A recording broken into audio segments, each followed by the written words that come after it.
समझ जाती कि किस प्रकार से जैसे ही उसकी 20 बातें आरंभ होती हैं, 20 बातों का जैसे ही वो अपने मुंह से प्रभु की प्रशंसा करना शुरू करती है, और वो वो उसकी आंखें खुल जाती है कि वो कहीं नहीं गया, वो अपनी बारी में, अपनी बारी मतलब प्रभु की जो विश्वासी है, जो शुलेमिन है, जो विशेष रूप से परिपक्व विश्वासी है, जिसका संबंध प्रभु के साथ एक गहरा हो गया है, वो समझ जाती है कि मेरा प्रेमी कहीं नहीं गया, वो मेरे अंदर ही है, मेरे अंदर उसकी उपस्थिति है।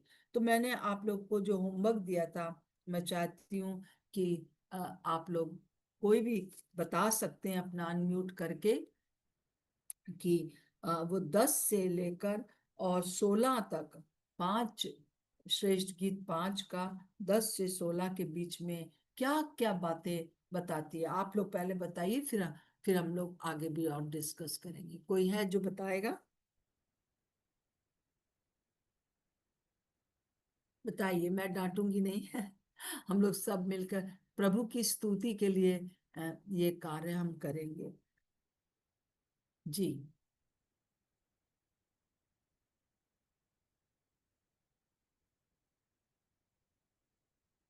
कोई बोलेगा?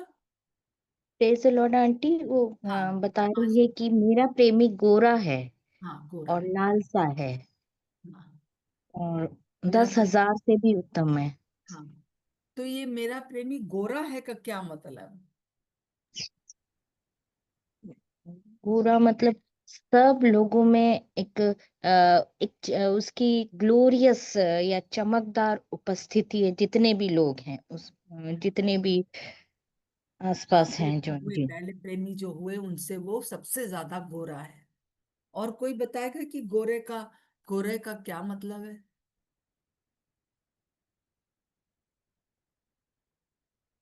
गोरे का मतलब है। और कोई है जो कि बताना चाहता है? हाँ, दीदी, बताइए। हाँ। फेयरेस्ट मतलब सब में सबसे अच्छा, सर्वोत्तम, सबसे अच्छा, सबसे अ, अच्छा। जी। सब सर्वगुण संपन्न, सबसे अच्छा। जी। जी। जी। तो गोरे का मतलब पवित्र। हाँ, गोरे का पवित्र मतलब पवित्र। हाँ हाँ, यार आपने बहुत आप तीनों ने बहुत अच्छा बताया है। गोरे का अर्थ है सबसे पवित्र, सबसे सर्वश्रेष्ठ। और जैसे कि बहन स्मिता ने भी बताया, वास्तव में जो गोरे का अर्थ यहाँ पर है वो है धर्मी है। धर्मी का मतलब है टू टू डू राइट, हमेशा सही काम करने वाला, है ना, सही कार्य को करने वाला। उसके अंदर कोई व्यभिचार नहीं, उसके अंदर कोई चोरी नहीं, उसके अंदर कोई झूठ नहीं, नशा नहीं, गुलाम नहीं बनाता है वो हमको। ये सारी चीजें उसके अंदर बहुत अच्छी हैं। सर्व गुण संपन्न, जैसे आपने बोला, पवित्र बोला। पवित्र का मतलब है एकदम अलग। जैसे कि हम एक दूध का बर्तन हम अलग रखते हैं, वो दूध के लिए पवित्र है। तो वो जो वो सचमुच में ईश्वर जैसा ईश्वर जैसा पवित्र होना चाहिए है। ईश्वर की उसके अंदर पूर्ण रूप से धार्मिकता है, वो धर्मी है, वो हमेशा सही करता है। तो वो अपने अपनी सहेलियों को बता रही है, वो उन लोगों को बता रही है जो अभी परिपक्व नहीं हुए हैं, वो संसार को बता रही है कि अभी जो जो अभी परिपक्व नहीं है, कि जो मेरा परमेश्वर है वो अपने मुंह से इस बात को बता रही है कि मेरा प्रभु, मेरा जो प्रेमी है वो गोरा है, वो धर्मी है, वो कभी कुछ गलत नहीं करता। क्या ऐसा कोई है दुनिया में? आप थोड़ी देर के लिए अपना दिमाग, मैं नहीं कह रही हूँ कि आप बोलिए यहाँ पर, परंतु थोड़ी देर के लिए अपना दिमाग लगाएं हम कि वो जो है वो सचमुच में सबसे अलग है।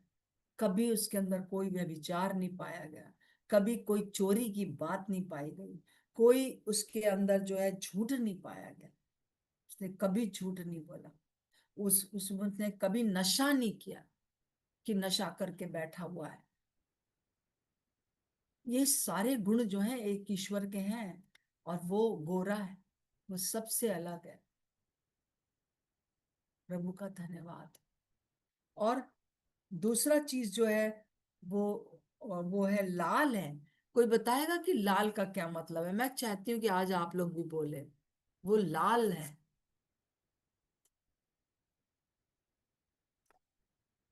लाल कौन रहता है? जब मनुष्य जो मृतक हो जाता है तो वो कैसा हो जाता है? मृतक शरीर जब आप देखोगे तो उसके अंदर वो कैसा होता है? वो सफेद हो जाता है आंटी, पूरा हाँ, खून रहित हो जाता है। खून रहित हो। लाल रंग का मतलब है दीदी, जीवित परमेश्वर है हमारा। हाँ, वो लाल मतलब कि वो उसके अंदर जीवन है। वो जो जो मनुष्य मर जाता है वो मृतक होता है, उसके अंदर जीवन नहीं होता है। परंतु हमारा यीशु मसीह, वो ये भविष्यवाणी है एक्चुअली में, अ, जो कि सुलेमान के द्वारा अ, यीशु मसीह के गुणों को बता रही है कि वो जो है लाल है, वो जीवित है, वो मृतक नहीं है। हालेलुया। आइए अब अपने हाथों को उठा के प्रभु को धन्यवाद दे कि हमारा प्रभु यीशु मसीह धर्मी है, उसके अंदर कोई भी दोष नहीं है, वो गोरा है। और प्रभु यीशु मसीह जो है वो लाल है, वो मृतक नहीं है। प्रभु का धन्यवाद कि यहाँ पर सुलेमान कह रहा है, हाँ यीशु मसीह आएगा दुनिया में, वो मारा जाएगा, गाड़ा जाएगा, पर तीसरे दिन मुर्दों में से जिंदा हो जाएगा। हालेलुया। सो हम उसकी स्तुति और बड़ाई और प्रशंसा करते हैं। और फिर उसके बाद है कि वो 10,000 से उत्तम है। इसके लिए कौन बताएगा? कहाँ पर बाइबल में से कहाँ पर इसके बारे में आप बताएंगे?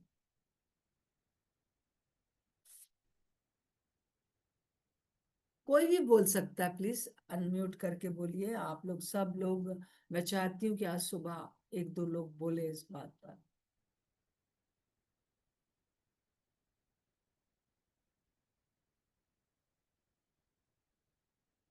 मेरा प्रेमी सबसे अलग है।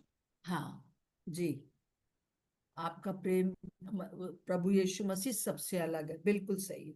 जैसा कि हम भजन संहिता 91 में पढ़ते हैं, उसके 7वें पद में पढ़ते हैं कि तेरे निकट 1,000 और तेरी दाहिनी ओर 10,000 गिरेंगे, परंतु वो तेरे पास ना आएगा। यीशु मसीह ऐसा प्रभु है जो जो जिस जो बाकी जितने भी हुए, वो क्या हुआ? वो गिरे, उन पापों में गिर गए। उनके अंदर ईश्वरत्व की बात को कहीं ना कहीं फीका पाया गया। अगर आप पूरा उठाकर सबको देखें, हम आलोचना के लिए नहीं, परंतु यीशु मसीह को जब हम देखते हैं तो हम देखते हैं कि बाकी जो थे वो जितने भी आए वो सब गिरे, वो सब उन सब से पाप हुआ। परंतु प्रभु यीशु मसीह ने कभी पाप नहीं किया, कभी पाप नहीं किया। और वो उसने अपने पिता की इच्छा को पूरा किया, सर्वशक्तिमान परमेश्वर की इच्छा को पूरा किया। जो परमेश्वर के लिए बताने आया था, उसके अंदर परमेश्वर दिखाई दिया ना। और लोगों ने वो उसने बहुत दुख उठाया, बहुत आंधी तूफान उसके ऊपर आए, परंतु उसने जो है कभी भी कोई पाप, कोई छल की बात उसके मुंह से नहीं निकली। तो हम देखते हैं कि उसके उसके दोनों तरफ 1,000 और 10,000 गिरे, परंतु वो कभी नहीं गिरा। और उसके लिए ये यही तो एक बात थी कि जब पिलातुस ने, जो राजा था, उसने वो उसको बचाना चाहता था, क्योंकि उसको पता था इसने कोई पाप नहीं किया है। तो बहुत लोग उसके ऊपर दोष लगा रहे थे, परंतु उसने कहा मैं इसके अंदर कोई दोष नहीं पाता। 2 बार इस बात को कहा।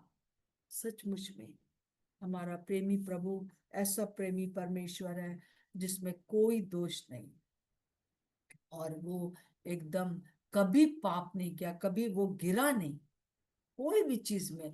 परमेश्वर का जो स्टैंडर्ड होता है उस स्टैंडर्ड से वो कभी नहीं गिरा। पूरे 33.5 साल इस दुनिया में रहा, मनुष्य बन के रहा, पूरी मनुष्य बन के, पूरी तरह से जैसे हमारी भावनाएं उसकी भावनाएं थी, उसके उसके अंदर सारी वो बातें थी। तो आइए हम प्रभु को धन्यवाद दें कि हमारा प्रभु धर्मी है। हम यीशु मसीह जो है वो धर्मी परमेश्वर है। यीशु मसीह जो है वो जीवित परमेश्वर है। ये कोई अ, कोई मामूली बात नहीं है। और वो परमेश्वर जो है कभी उसने उसके अंदर कोई पाप नहीं रहा, चाहे कितनी भी घनघोर बात क्यों ना आई। क्रूस की मृत्यु, थूकों को सहा, लोगों की बातों को सहा, परंतु उसने कभी कोई पाप अपने मुंह से नहीं किया, ना कोई छल की बात उसके मुंह से निकली। प्रभु का धन्यवाद हो। और फिर और कोई बताएगा क्या है? होमवर्क दिया था, किया लोगों ने कि नहीं?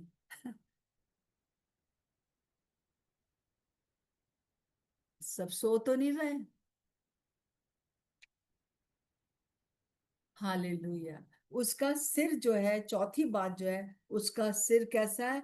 चोखा कुंदन है। कुंदन मतलब होता है सोना। सोने को ता ताके जो है आग में उसको प्योर किया जाता है। तो प्रभु यीशु मसीह का जो सिर है, उसका सिर जो है वो कुंदन के समान है। और जैसे कि हम कुलूसियों उसका 2:9 में पढ़ते हैं, अम, क्योंकि उसमें ईश्वरत्व की सारी परिपूर्णता सदे ईश्वर में वास करती है। उसमें जो है मतलब कि यीशु मसीह में जो है वो ईश्वरत्व की सारी परिपूर्णता सदेह, देह के अंदर, जब वो देह में था तो उसको उसके अंदर जो है वास करती है। ईश्वर का पूरा जो व्यक्तित्व है वो यीशु मसीह में ही केवल प्रकट हुआ है। और हम उसके क्या है, उसके लिए कोई भी पढ़ दीजिए, कुलूसियों 2:19 में पढ़ दीजिए। कुलूसियों 2:19।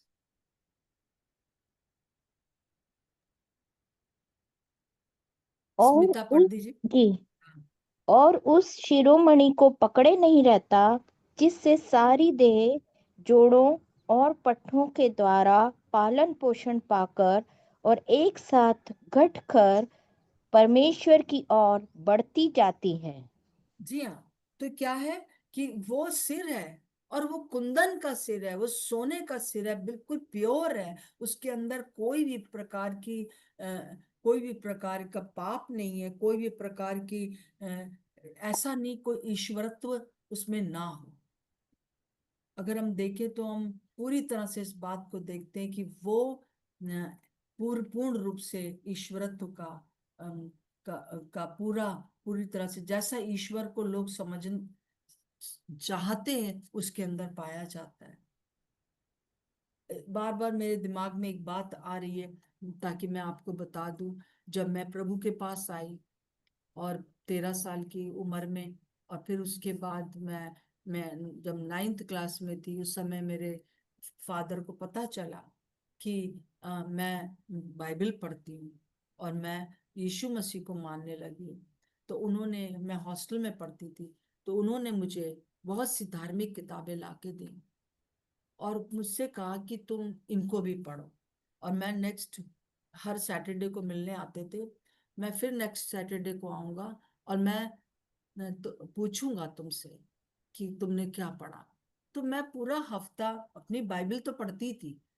तो मेरे मन में बस ये आया कि मम्मी पापा का कहना मानने में, इसको पढ़ने में कोई प्रॉब्लम नहीं है। मैंने जो वो किताब देके गए, धार्मिक किताब, उसको मैंने पढ़ा। और मैं आपको बताना चाहती हूँ, जैसे जैसे मैं, क्योंकि वो संस्कृत में भी होती थी, हिंदी में भी होता था, तो हिंदी वाले पार्ट को मैं पढ़ती गई। जैसे जैसे मैं उस पुस्तक को, धार्मिक पुस्तक को मैं पढ़ने लगी, मेरा यीशु मसीह और भी ज्यादा मुझे जो है वो ईश्वर जैसा दिखाई देने लगा। उस छोटी सी एज में भी मैंने देखा कि बाइबल में जो प्रभु यीशु मसीह के बारे में है वो कितना अलग है। यीशु मसीह जो है सच में उसका सिर जो है वो कुंदन के समान है, वो प्योर है, वो कितना अलग है। उसके अंदर सारे नारी ईश्वर की जो बातें हैं वो उसके अंदर निहित हैं। एक भी बात प्रभु यीशु मसीह में ऐसी नहीं है जो हमें ये दिखाए कि अरे ये तो मनुष्य के समान है। नहीं, पूरा ईश्वरत्व उसके अंदर वास करता है और आज भी वो युगानुयुग जीवित है और हम उसकी देह का एक अंग है। वो सिर है और देह जो है वो कलीसिया है, हम सब कलीसिया है। और उसमें मैं जो हूं शायद ये छोटी सी उंगली हूं या ये अंगूठा हूं, कुछ भी हो सकती है। और मैं उससे जुड़ी हुई हूँ, जैसे कि यहाँ पर हमने अभी 19 में कुलुस्सियों 2 का 19 में पढ़ा। और उस शिरोमणि को पकड़े नहीं रहता जिससे सारी देह जोड़ों और पट्टों और के द्वारा पालन पोषण पाकर और एक साथ गठ कर परमेश्वर की ओर से बढ़ती जाती है। जब हम इस सिर में और इस देह में जुड़े हुए हैं, अगर मैं कलीसिया का एक अंग हूं, मैं उस सच्ची कलीसिया के जो कि प्रभु से जुड़ी हुई है उसमें जुड़ी हूं, तो उसी का पोषण मेरे अंदर आता है। सो प्रभु का धन्यवाद हो। और वो ये इसी बात को बता रही है कि किस प्रकार से प्रभु यीशु मसीह में पूरा ईश्वरत्व दिखाई देता है। और जब वो अपने मुंह से इस बात को, अंदर था सब कुछ उसके, परंतु क्योंकि वो अनाज्ञाकारिता के कारण या थोड़ा डिले होने के कारण अभी वहां पर प्रभु उसको नहीं डांट रहा। इसलिए कल एक बहन ने कहा कि मेरे अंदर अनाज्ञाकारिता थी इसलिए मेरे साथ ये हुआ। नहीं मेरी बहन, आप प्लीज, जब मैं ये बोलती हूँ तो अपने अंदर ये मत झूठी आत्मग्लानि मत लाइए। प्रभु यीशु मसीह ने जब ये प्रेमी खटखटा रहा था और ये सुन नहीं रही थी, तो उसने डांटा नहीं उसको। उसने उसका किवाड़ खोल कर उसको, वो चाहता तो किवाड़ तोड़ देता, उसके अंदर इतनी स्ट्रेंथ थी। परंतु उसने उसको उसके जो अभी वो नहीं उठना चाहती, उसको ये नहीं बता रहा कि तू बिल्कुल बेवकूफ है, तू मेरे साथ चलने के लायक नहीं है, परंतु वो उसका वेट करता है कि वो अपने मुंह से मेरे वचनों को, मैं जो हूं उसको बोले। सबसे अच्छा तरीका है अपनी डिप्रेशन से बाहर आने का, या किसी भी प्रकार से कोई आपके सामने बातें हैं जिसकी वजह से आप परेशान हैं, आप आत्मग्लानि में हैं, तो आप बस प्रभु की स्तुति करने लगिए। उसके लिए उसका जो वो है उसको बोलने लगी कि हमारा प्रभु यीशु मसीह गोरा है, वो धर्मी है। धर्मी है। प्रभु का धन्यवाद हो इस बात के लिए, है ना। और जो है हम देखते हैं कि किस प्रकार से वो लाल है, वो जीवित है, वो मरा हुआ परमेश्वर नहीं है। परमेश्वर हम जब अपने मुंह से इस बात को बोलते हैं तो हम जानते हैं कि किस प्रकार से प्रभु का आत्मा जो है हमको प्रभु की उपस्थिति में ले जाता है। और फिर वो जो है 10,000 के से भी बढ़कर है। 1,000 इधर गिरे, 10,000 इधर गिरे, परंतु वो कभी नहीं गिरा, कभी नहीं गिरा। तो हमारा प्रभु यीशु मसीह निष्पाप है और उसमें हम वो सिर है और हम उसमें जुड़े हुए हैं, तो उसका पोषण हमको मिल रहा है। सिर से ही जो है सारे सारे इंफॉर्मेशन पूरे शरीर को मिलती है। तो हम देखते हैं कि जब सिर से मिल रहा है तो हम भी जो है वो गोरे हैं, हम भी धर्मी हो गए। क्योंकि ये तो नहीं कि सिर्फ सिर्फ धर्मी है, शरीर भी धर्मी है। है ना, शरीर भी धर्मी है। ऐसा नहीं है कि हम एक कोई व्यक्ति कहे कि भाई इसका सिर धर्मी है पर इसका शरीर जो है वो धर्मी नहीं है।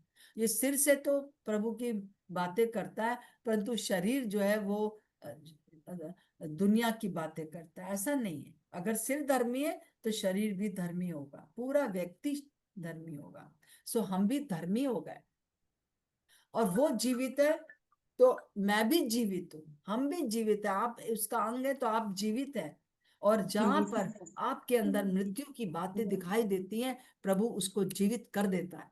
आमीन। जीवित क्यों ना करेगा, लिखा है ना, है? वो जीवित। और वो वो लोग जो है हमारे चारों तरफ गिरेंगे, पापों में गिरेंगे, किसी भी प्रकार से जो टेम्पटेशंस आएंगी उसमें गिर जाएंगे, परंतु क्योंकि मैं देह के रूप में अपने प्रभु से जुड़ी हुई हूं तो वो मुझे अपने सिर से, अपने दिमाग से इस हाथ को जो है वो वो इंफॉर्मेशन देता है। जो जो सिर कहता है वही हाथ करता है, जो जो सिर कहता है वही पैर करता है, जो सिर कहता है वही वो हृदय सोचता है। तो जो सिर है अगर वो मेरा सिर है तो मैं वही करूंगी जो वो करता है। वो दूसरी बात है कि कभी मेरे से कोई गलती हो गई, जैसे इससे गलती हो गई, वो सोच रही है कि प्रभु मुझे छोड़ के चला गया, परंतु दूसरे लोग क्या कह रहे हैं, तू परम सुंदरी है, अरे तू, तेरा प्रेमी कैसा है, हम और जवानों में उसको कैसे ढूंढे। तब वो मुंह से बोलती है, तब हमारा मुंह जो है, तभी भी अगर हम अपने दुखी अवस्था में और कोई हमसे आके प्रभु हमको पूछता है कि तेरा प्रेमी, तेरा यीशु मसीह कैसा है, तो हम सारी बातें बताते हैं और यही आराधना है। और फिर उसके बाद हम देखते हैं कि आज हम लोग इतना ही 4 ही बातें देखेंगे और आगे मैं चाहती हूँ कि आप भी स्टडी करके आए कि किस प्रकार से जो है वो उसकी लटे कौवे के समान है, वो कबूतर के समान है, वो दूध में नहाया हुआ, 20 बातें। आइए हम सच में प्रभु की आराधना इस सप्ताह में, आने वाले सप्ताह में आराधना करें प्रभु की। हम चाहे कैसी भी अवस्था में क्यों ना जा रहे, कोई भी चीज हमसे गलत क्यों ना हो गई है, कौन सी चीज आपको बता पाएगी कि प्रभु ने आपको छोड़ा नहीं, जब आप अपने मुंह से प्रभु की आराधना करें। आइए हम अपने हाथों को उठाकर प्रभु की स्तुति करें। ओ प्रभु आपका धन्यवाद, धन्यवाद हो प्रभु जी, धन्यवाद। धन्यवाद हो कि आप धर्मी धन्यवाद परमेश्वर, कि आप धर्मी परमेश्वर है। धन्यवाद प्रभु आप धर्मी धन्यवाद परमेश्वर, कि आप परमेश्वर हैं। आप में कोई पाप नहीं, आप में कोई पाप नहीं है। कोई भी पाप नहीं।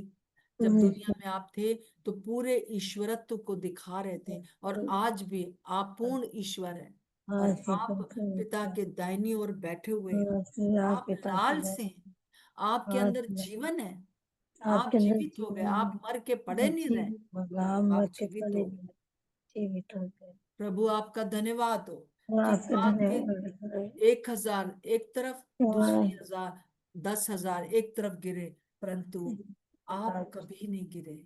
आप कभी नहीं गिरे, परंतु आप पूर्ण रूप से ईश्वर थे। आप आपका सिर आपका चोखे कुंदन शिव के समान है, पवित्र है, पवित्र है। और हम आपकी देह होने के कारण आपके हम भी पवित्र हैं। हम अपनी पवित्रता के कारण नहीं, हम अपनी धार्मिकता के कारण नहीं नहीं विश्वासी हैं, परंतु हम अपनी अपनी धार्मिकता के कारण जीवित नहीं है प्रभु में, परंतु हम यीशु मसीह की धार्मिकता के कारण, उसके जीवन के कारण, उसके उसके पवित्रता के कारण हम पवित्रता के और कारण हम उसके हम उसके चोखे होने के कारण हम भी हैं। होने के कारण इसीलिए इसीलिए दूसरे लोग देखकर आज भी इस बात को कहते हैं कि सचमुच में चर्च के लोग ऐसे होते हैं, कलीसिया ऐसी होती है, यीशु मसीह के मानने वाले ऐसे होते हैं। धन्यवाद प्रभु, धन्यवाद हो प्रभु यीशु राजा। धन्यवाद आज हम भी इस इस शुलेमिन, इस परिपक्व विश्वासी जिससे ये एक भूल हो गई है कि जब वो आपने उस खटखटाया उसने नहीं सुना, परंतु वो पूर्ण रूप से, ऐसा नहीं कि बिल्कुल पूर्ण रूप से परमेश्वर से अलग हो गई, परंतु एक नया स्टेप लेने के लिए प्रभु जी आज आप हमें पुकार रहे हैं। आप चाहते हैं कि हम उस रैप्चर के लिए तैयार हो जाएं, जैसा कि हम आगे देखेंगे। पिता परमेश्वर, हम आपको धन्यवाद देते हैं। धन्यवाद हो प्रभु यीशु, धन्यवाद हो प्रभु यीशु। हर एक जन बोले प्रभु आपका धन्यवाद, प्रभु आपका धन्यवाद हो, शकारी कला प्रभु बहाली, आपका धन्यवाद हो, धन्यवाद हो प्रभु आपके। प्रभु यीशु आपका धन्यवाद। प्रभु यीशु मसीह, इस समय मैं प्रार्थना करती हूँ कि आप हमारी बारी के अंदर जब हैं तो हर एक जन इस समय जो भी परेशानी में है, जो भी हमारे सामने पहाड़ियां हैं, वो सब दूर हो जाए यीशु के नाम से। पूरी तरह से आपके हाथों में मैं सब कुछ सौंप देती हूँ। एक एक जन जो यहाँ पर है, भोली बहन थोड़ा सा 1 मिनट रुक जाइए, ठीक है, ताकि मैं जो प्रार्थना कर रही हूँ लोगों को सुनाई दे सके। प्रभु, हम इस समय पूरी तरह से आपके हाथों में मैं हर एक को सौंप देती हूँ। जहां कहीं पर भी शैतान आकर उनसे कह रहा है कि तुम बैकस्लाइड हो गए हो, तुम्हारे अंदर तो अभी भी ये कमियां हैं, तुम्हें परमेश्वर ने छोड़ दिया है, यीशु मसीह तुम्हारे अंदर कैसे रह सकता है। प्रभु, आपका धन्यवाद हो कि आप उनके लिए कह रहे हैं कि मैं बहुत जल्दी तेरी सारी जो भी ऐसी चीजें जो तुझे प्रताड़ित करती आ रही हैं, यीशु के नाम से खंडित करती हूँ। खंडित करते हैं प्रभु जी उन बातों को उनके दिमाग से। परमेश्वर की पहचान में जो भी बातें हम उसके विरुद्ध में खड़ी होती है, उनका हम खंडन करते हैं और हर एक भावना को कैद करके यीशु का आज्ञाकारी बना देते हैं। प्रभु, आपका धन्यवाद। धन्यवाद प्रभु, धन्यवाद प्रभु यीशु, धन्यवाद प्रभु यीशु, हर बात के लिए धन्यवाद। प्रभु, आज हमारी प्रार्थना है कि हम पूरे आज दिन भर प्रभु आपकी स्तुति करते रहे, धन्यवाद, आपकी स्तुति करते रहे। धन्यवाद, यीशु मसीह के नाम से मांगते हैं, आमीन और आमीन। तो आप प्रभु के हैं और प्रभु आप में रहता है और दूसरे लोग इस बात को देख रहे हैं और प्रभु भी देख रहा है। सो प्रभु का धन्यवाद हो। हम लोग कल फिर मिलेंगे। मैं चाहती हूँ कि आप एक बार फिर से इन बातों को दोहराइए, सोचने का कोशिश करिए, सोचने का कोशिश करिए कि इसका क्या मतलब है। 20 बातें हैं तो 20 बातों में प्रभु की स्तुति के लिए क्या लिखा हुआ है, ये क्यों लिखा हुआ है। आप थोड़ा अपना भी दिमाग लगा के आइए। कल जब मैं पूछूं तो यहाँ पर बहुत से लोग हों जो यीशु मसीह के बारे में बता सके। ठीक है, सो सबको जय मसीह की। जय मसीह की जय मसीह की सबको, जय मसीह की, जय मसीह की सभी को, जय मसीह सभी को, जय मसीह की अनुराग, जय मसीह की अल्टीमेट, सब बहुत रहे हैं। जय मसीह दीदी, जय जय मसीह की आंटी, जय मसीह के सबको, जय मसीह की सबको जय मसीह की और शालोम शालोम और शालोम।